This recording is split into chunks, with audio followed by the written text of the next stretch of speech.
வீட்டில் கல்யாணம் எப்படி நடத்துறது, மத்தியானம் சாப்பாட்டுக்கு சமையல் என்ன பண்ணுறதுன்னா பேசுவாங்க. வர்ற தேர்தலுக்கு தான் பேசுவாங்க. ஏன்னா செந்தில் பாலாஜி, இப்போ பொன்முடி, அப்புறம் நான் அந்த வரிசையில் சொன்னேன் அப்புறம் KN நேரு, ஏவா வேலு, ஈரோடு முத்துசாமி, அந்த அதிமுகவில் இருக்கிற பழனிசாமி அப்போ வந்து மந்திரியாக இருந்தார். அவரெல்லாம் ஏன் விசாரிக்கல அவங்க? அதில் இருந்த பன்னீர்செல்வத்தை ஏன் விசாரிக்கல? கேலி பொருளாக மாறிட்டாங்க. நீதிமன்றங்கள் மதிப்பிழந்துருச்சு. நீதிபதிகள் தன்னுடைய கௌரவத்தை இழந்து விட்டார்கள். அவங்க தான் ஜெயித்தாங்க. வெள்ளைக்காரர்கள் அதை எதிர்பார்க்கவே இல்லை. பிரிட்டிஷ்காரர் ஷாக் ஆகிட்டாங்க. ஏன்னா தேசிய இயக்கம்னு சொல்கிறாங்க. அதன் மூலமாக அவர் தன்னை சர்வாதிகாரியாக வச்சுக்கிட்டார். குடியரசு கொடுத்துட்டாரு, தன் பிடியில் இருக்கணுங்கிறதுக்காக கவர்னர் போஸ்ட்டை வச்சுக்கிட்டார். அங்கே தான் அந்த எந்த எக்ஸாமும் கிடையாது, எந்த எலிஜிபிலிட்டியும் கிடையாது, எந்த ரூல்ஸும் கிடையாது. ஆஃபீஸ் பாயாக இருந்து காஃபி சப்ளை பண்ணிட்டு இருந்தவொன்னே நீங்கள் கவர்னராக போடலாம். அந்த காலத்தில் அப்படி போச்சுனாக்கா யாரோ பெரிய கைதியை கூப்பிட்டு போகிறாங்க. இந்த மாதிரி இப்போ போச்சுனாக்கா கவர்னர் போகிறாருன்னு அர்த்தம். சார் இப்போ பார்த்தீங்கன்னா திமுகவோட இளைஞரணி மாநாடு வந்து நடக்குது சார். அது எப்படி பார்க்குறீங்க? அது எதுக்காக அதுக்கான நடக்கிறதுக்கான காரணம் என்ன சார்? என்ன ஒரு கேள்வி. ஒரு அரசியல் கட்சினாக்கா இளைஞர் அணி, மகளிர் அணி, இலக்கிய அணின்னு ஒரு நிறைய அணிகள் இருக்கிறது வழக்கம். அதெல்லாம் ஒரு இளைஞர் அணி நடக்குது. அது என்ன புதுசாக என்ன பார்க்குறீங்க? இது ஒன்றும் நடந்தது இப்போ கேள்விப்பட்டதே இல்லை. நீங்கள் எல்லா கட்சிக்கும் இளைஞர் அணி உண்டுங்க. அது இது என்ன ஒரு கேள்வி? இளைஞர் சீனியர்ஸுக்குன்னு ஒரு பொதுவாக சீனியர்ஸுக்குன்னு இருக்கும். இளைஞர்களுக்கு முக்கியத்துவம் கொடுக்கணும், இளைஞர்கள் வைப்பாங்க. அதுலேயே இலக்கிய அணின்றது வந்து எழுத்தாளர்கள் இவங்களாம் இருப்பாங்க, அவங்களுக்கு கொடுப்பாங்க. அதே மாதிரி தொழிற்சங்கம்னு ஒரு பகுதி இருக்கும். அதில் தொழிற்சாலைகளில் வேலை செய்கிறவங்களுக்கு, அந்த தொழிற்சங்கவாதிகளுக்கு ஒரு விங்குன்னு வைப்பாங்க. அதுமாதிரி ஒவ்வொரு கட்சியிலையும் எல்லாம் இந்த விங்கு, வழக்கறிஞர்கள் விங்குன்னு வைப்பாங்க, மருத்துவர்கள் விங்குன்னு வைப்பாங்க. இந்த மாதிரி மாணவர் அணின்னு வைப்பாங்க. இளைஞர் அணிலேயே மாணவர் அணின்னு ஒன்று இருக்கும். இவ்வளவும் இருக்கிறது தானே. அதனால் அந்த வகையில் திமுகவுடைய இளைஞர் அணி இன்றைக்கி மாநாடு நடத்துது. வேறு என்ன பெரிய விஷயம் அதில் என்ன இருக்குது? இல்லை சார், இப்போ தேர்தல் 2024க்கான ஒரு முன்னோட்டமாக இது பார்க்கலாமா? அது ஆமாம். அந்த டைமில் இளைஞர்களை நம்ம எப்படி வேலை செய்யணுங்கிறதெல்லாம் அது இன்றைக்கி பேசுவாங்க. அதுதான் இருக்குது. இளைஞர் எங்கே ஒரு கட்சி மாநாடு நடக்கிறது, என்ன வீட்டில் கல்யாணம் எப்படி நடத்துறது, மத்தியானம் சாப்பாட்டுக்கு சமையல் என்ன பண்ணுறதுன்னா பேசுவாங்க. வர்ற தேர்தலுக்கு தான் பேசுவாங்க சார். அதே மாதிரி இப்போ இந்த மாநாட்டில் ஒரு 25 தீர்மானங்கள் வந்து நிறைவேற்றிருக்காங்க சார். இப்போ ஆளுநரை வந்து தொங்கு சதியாக வந்து அவர் வந்து நீக்கணும். அதுக்கப்புறம் வந்து பப்ளிக் செக்டாரில் பார்த்திங்கன்னா தமிழர்களுக்கு வந்து முன்னுரிமை கொடுக்கணும். அப்புறம் ED CBIலாம் வந்து கைப்பாவே வந்து இருக்குது, அதெல்லாம் வந்து அந்த போக்கை வந்து மாற்றணுன்ற மாதிரி. அப்புறம் வந்து நீட்டு தேர்வை ஒழிக்கிறது வரைக்கும் போராடுவோம் அப்படின்ற மாதிரியான தீர்மானங்கள்லாம் இதில் வந்து நிறைவேற்றிருக்காங்க. அது எப்படி பார்க்குறீங்க சார்? தீர்மானங்களை கொண்டு வந்திருக்காங்க, கொண்டு வருவாங்க. அதான் முதல்ல வந்து சொல்லிகிட்டு இருக்கிறது தானே. இன்றைக்கி நீங்களே பார்க்குறீங்க,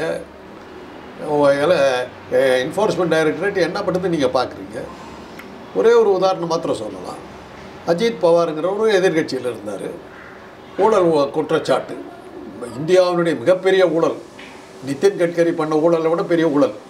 அவர் தான் 7 லட்சம் கோடி CAG அறிக்கை. அது வந்து என்ஃபோர்ஸ்மெண்ட் டைரக்டரேட் CAG அறிக்கை, ஆடிட்டர் ஜெனரல் ஆஃப் இந்தியா சொன்ன அறிக்கை, நிதின் கட்கரி டிபார்ட்மெண்ட்டு 7 லட்சம் கோடி இது.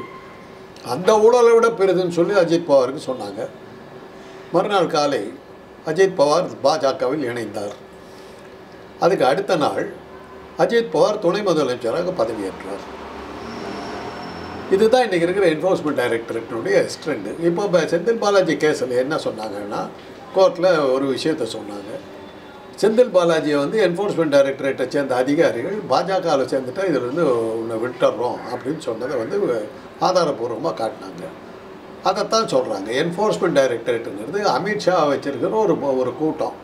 அவங்க யாரெல்லாம் அவங்களுக்கு பிடிக்கலையோ அவங்களெல்லாம் துன்புறுத்தி இது பண்ணுவாங்க. நீங்கள் பவர்ஃபுல்லாக இருந்தீங்கன்னா, நீங்கள் வேறு கட்சியில் இருந்தீங்கன்னா உங்களை துன்புறுத்தி தன் கட்சி கூட்டு வந்துடுவாங்க. உங்கள் ஓட்டை தான் வாங்கிக்கிறதுக்கு இது பண்ணுவாங்க. அது மாதிரி அந்த வகையில் தான் இன்றைக்கி நீங்கள் பார்த்தீங்கன்னா செந்தில் பாலாஜி, இப்போ பொன்முடி, அப்புறம் நான் அந்த வரிசையில் சொன்னேன் அப்புறம் KN நேரு, ஏவா வேலு, ஈரோடு முத்துசாமி, PK சேகர் பாபு, இவங்கெல்லாம் பவர்ஃபுல்லாக இருக்கிற மந்திரிகள்.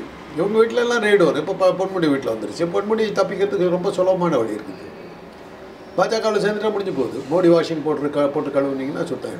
எல்லாம் பேர்பட்ட நீங்கள் கற்பழிக்கலாம், எது பண்ணலாம், எது வேணாலும் பண்ணலாம். பாஜகவில் இணைந்து விடுங்கள், நீங்கள் புனிதர்கள், அவ்வளோதான். இல்லை சார், இப்போது கைப்பாவே இப்போ அவங்க தப்பு செய்யலைன்ற மாதிரி நம்ம பார்க்கலாமா, இல்லைன்னா பழி வாங்கும் நடவடிக்கை நம்ம பார்க்கலாம்? நீங்கள் தான் சொல்லணும். ஏன் நாங்கள்லாம் பேசுனாக்க பயாஸ்ட் இருப்பீங்க. உங்கள் பார்வையில் எப்படி இருந்துச்சு, என்னவா நினைக்கிறீங்க? செந்தில் பாலாஜிக்கும் எப்போ பண்ண ஊழல் ஒரு பண்ணது அவர் மாட்டி இருக்குது அதிமுக இருக்கும்போது அந்த அதிமுகவில் இருக்கிற பழனிசாமி அப்போ வந்து மந்திரியாக இருந்தார். அவரெல்லாம் ஏன் விசாரிக்கல அவங்க? அதில் இருந்த பன்னீர்செல்வத்தை ஏன் விசாரிக்கல? அப்போ அந்த ஜெயலலிதா மேலே என்ன நடவடிக்கை எடுக்க போகிறாங்க? செந்தில் பாலாஜியை மாத்திரம் முடிச்சு அது எப்படி போனாங்க? செவரேறி குதிச்சு ஜோக் போடுறாங்க.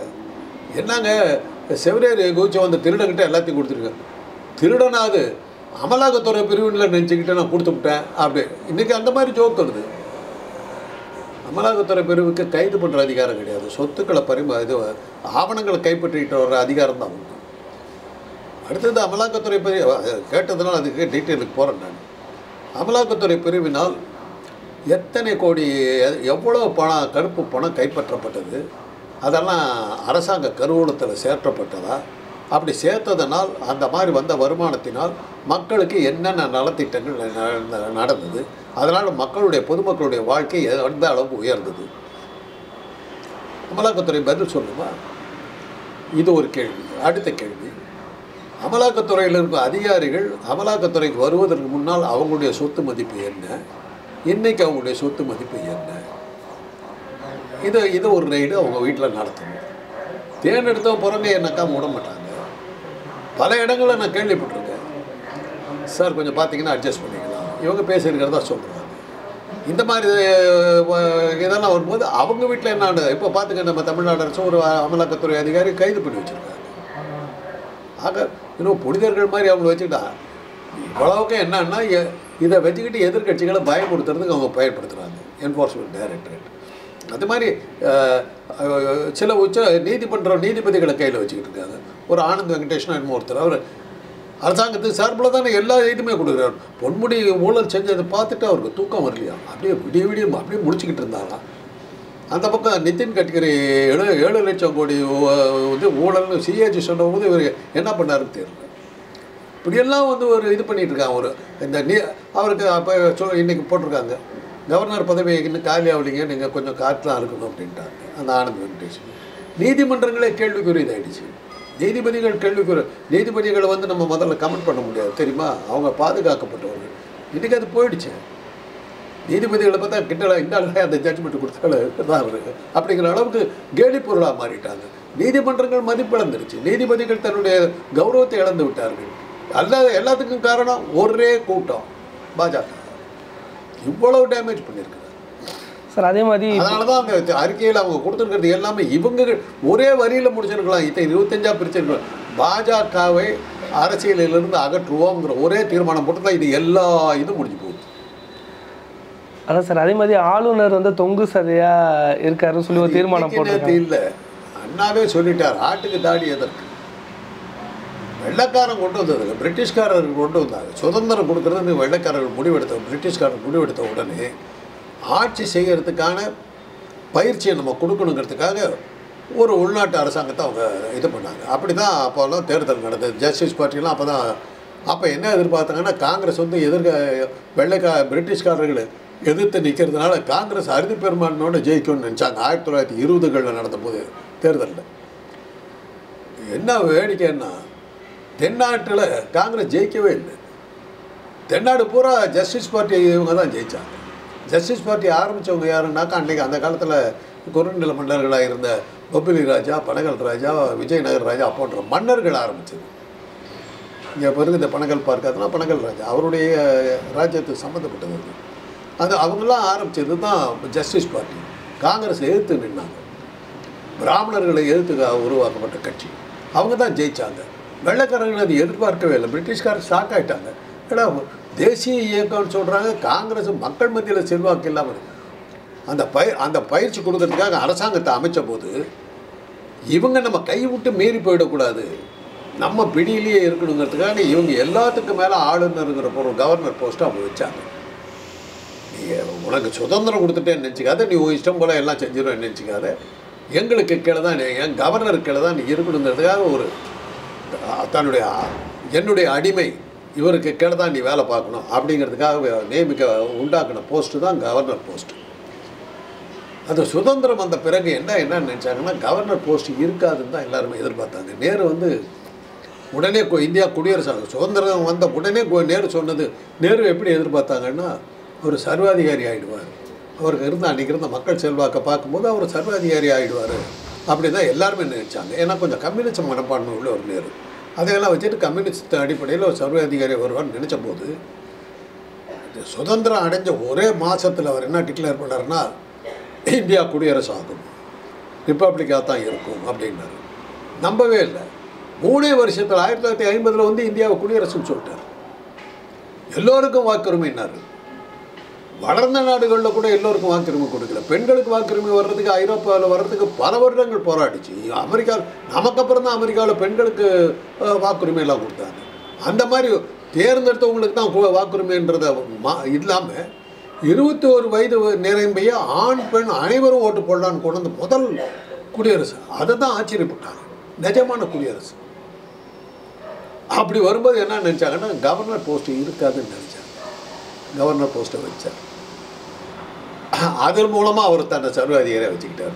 குடியரசு கொடுத்துட்டாரு, தன் பிடியில் இருக்கணுங்கிறதுக்காக கவர்னர் போஸ்ட்டை வச்சுக்கிட்டார். அங்கே தான் அந்த ஒரு மறைமுகமான சர்வாதிகாரி அவர் வந்து சேர்ந்தார். ஒன்றிய அரசனுடைய ஏஜென்ட்டுகள் தான் அவங்க. அதில் இன்னொரு வேடிக்கை என்னன்னா, நான் ஒரு அரசாங்க மருத்துவராக இருந்தேன். என்னை உடனடியாக போட்டுற மாட்டாங்க. அந்த சர்வீஸ் கமிஷன் எழுதணும். இந்த தேர்வெல்லாம் பாஸ் பண்ணி முடித்ததுக்கப்புறம் எங்கள் காலத்தில் நீட் கிடையாது. எம்பிபிஎஸ் எல்லாம் பாஸ் பண்ணி முடித்த பிறகு அரசாங்கத்துக்கு வரணும்னா சர்வீஸ் கமிஷன் எக்ஸாம் எழுதணும்.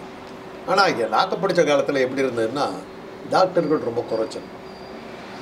நாங்கள் ஃபைனல் இயர் வரும்போதே கவர்மெண்ட்டில் வந்து நின்றுக்குவாங்க, சேர்றீங்களா. அப்போ நாங்கள் வந்து யாருமே வரமாட்டோம். ப்ரைவேட் ப்ராக்டிஸில் நாங்கள் பயங்கரமாக போயிட்டு இருந்தோம். அவன் கொடுக்குற மாத சம்பளத்துக்கு கண்டவங்கிட்ட போய் நிற்கணும், அந்த அதிகாரிகிட்ட போய் கையை கட்டி நிற்கணும். இதெல்லாம் எந்த டாக்டரும் ஏற்றுக்கல. அதனால் வரமா மாட்டோம். எங்களை மிரட்டினாங்க. என்னையெல்லாம் வந்து கூப்பிட்டு டிஎம்ஏ ஆஃபீஸில் கூப்பிட்டு உங்களுக்கு இவ்வளோ வசதி கொடுக்குறேன், கார் கொடுக்குறேன், பங்களா கொடுக்குறேன்லாம் எங்களை டெம்ப்ட் பண்ணாங்க. 3வது போஸ்டிங்லேயே என்ன மாதிரி எனக்கு சில பிரச்சனைகள் இருந்ததுனால தான் நான் கவர்மெண்ட்டுக்கு வந்தேன். இல்லாட்டி நான் ப்ரைவேட் ப்ராக்டிஸ் சேலத்தில் போய் நான் உட்காந்துட்ருக்கேன். அன்றைக்கி நான் சென்னையில் இருக்க வேண்டிய ஒரு கட்டாயம் வந்ததுனால நான் அரசாங்கம் இதுக்கு போனேன். அது போய் சேர்ந்து 1 வருஷம் கழித்து தான் எனக்கு சர்வீஸ் கமிஷனில் எக்ஸாம் நடந்தது. எங்களுக்கு அப்பாயிண்ட் பண்ணிவிட்டு அப்புறம் அரசாங்க உத்தியோகத்தராக மாற்றினாங்க.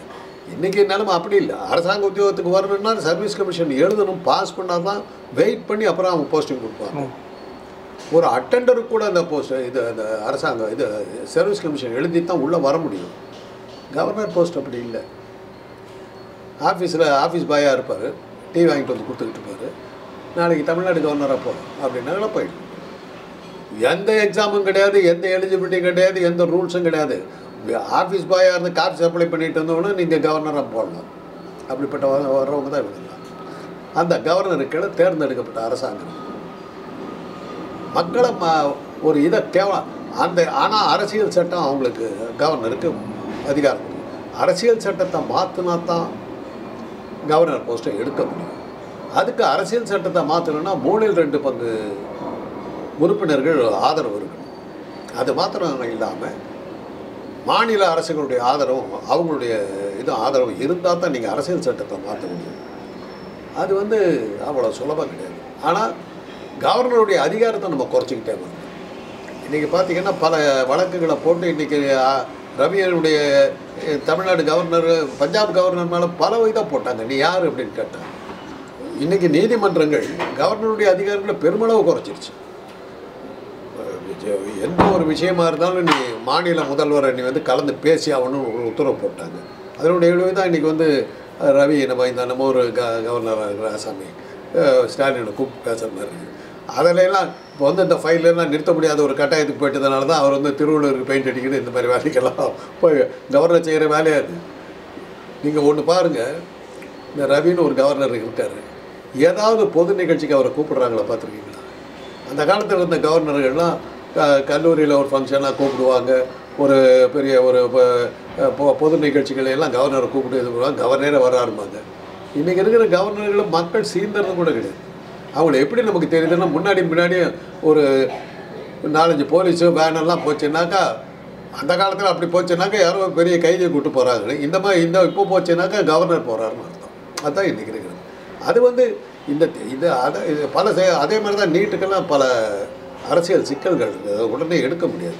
ஆனால் தீர்மானம் போட்டு நிறைவேற்றிக்கிட்டே இருக்கணும். எத்தனை தடவை நீங்கள் திருப்பி அனுப்ப முடியும்?